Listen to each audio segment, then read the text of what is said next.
Assalamualaikum warahmatullahi wabarakatuh. Bapak, Ibu guru, salam dan bahagia. Setelah mengikuti pelatihan mandiri Merdeka Belajar yang terdiri dari 7 topik, pada kesempatan kali ini saya akan melaksanakan aksi nyata pada topik yang pertama, Merdeka Belajar. Judul yang saya pilih adalah menyebarkan pemahaman Merdeka Belajar. Setelah mempelajari topik Merdeka Belajar, diharapkan kita dapat memahami gagasan dan prinsip pendidikan berdasarkan pemikiran Ki Hajar Dewantara. Topik Merdeka Belajar. Pemahaman gagasan dan prinsip pendidikan berdasarkan pemikiran Ki Hajar Dewantara yang pertama. Yang kedua, pemahaman untuk memfasilitasi peserta didik agar tumbuh sesuai dengan kodratnya. Yang ketiga, penerapan pembelajaran yang memerdekakan peserta didik. Untuk modul pelatihan, mengenali dan memahami diri sendiri sebagai pendidik, mendidik dan mengajar, mendampingi murid dengan utuh dan menyeluruh, mendidik dan melatih kecerdasan budi pekerti, mendidik yang mengantarkan keselamatan dan kebahagiaan. Mengenali dan memahami sebagai pendidik. Nomor 1. Sebagai pendidik, tentu sudah seharusnya mampu mengenali karakteristik dan kebutuhan peserta didik. Akan tetapi, hal yang paling mendasar juga harus dimulai dari diri sendiri, yaitu mengenali kekuatan dan kelemahan diri.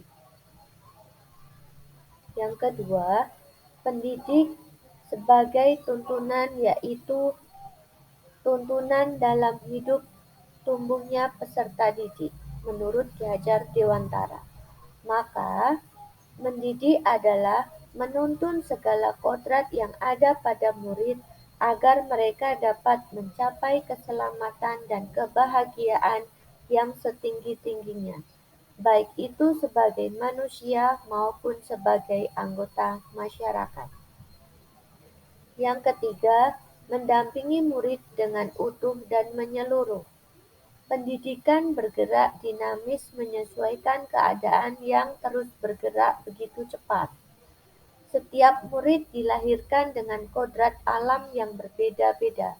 Kita tidak bisa mencegah perubahan zaman, sehingga cara mendidik dan mengajar guru harus sesuai dengan perkembangan zaman. Guru dapat merancang pembelajaran yang berkelanjutan, terbuka, dan berdasarkan budaya menurut asas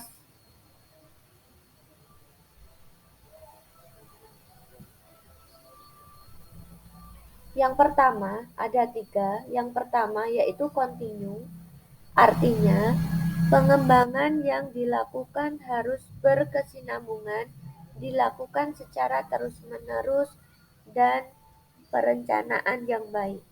Yang kedua, konvergen, artinya pengembangan yang dilakukan dapat mengambil dari berbagai sumber dari luar. Yang ketiga, konsentris, artinya pengembangan pendidik yang dilakukan harus tetap berdasarkan kepribadian diri sendiri. Dan yang keempat, mendidik dan melatih kecerdasan budi pekerti. Itu terdiri dari budi pekerti merupakan perpaduan cipta, rasa, dan karsa. Budi pekerti murid dibentuk dari sekolah, keluarga, dan masyarakat. Yang ketiga, kodrat anak ibarat kertas yang sudah terisi. Dan yang terakhir adalah pendidikan yang mengantarkan keselamatan dan kebahagiaan. Pendidikan sejatinya dapat mengantarkan murid untuk keselamatan dan kebahagiaan.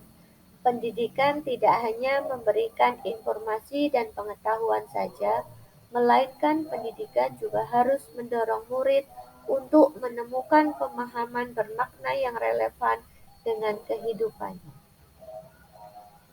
Itulah tadi topik yang saya pilih, dan sekian dari saya.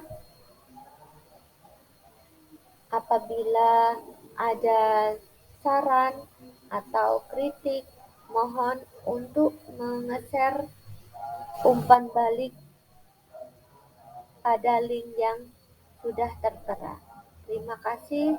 Wassalamualaikum warahmatullahi wabarakatuh.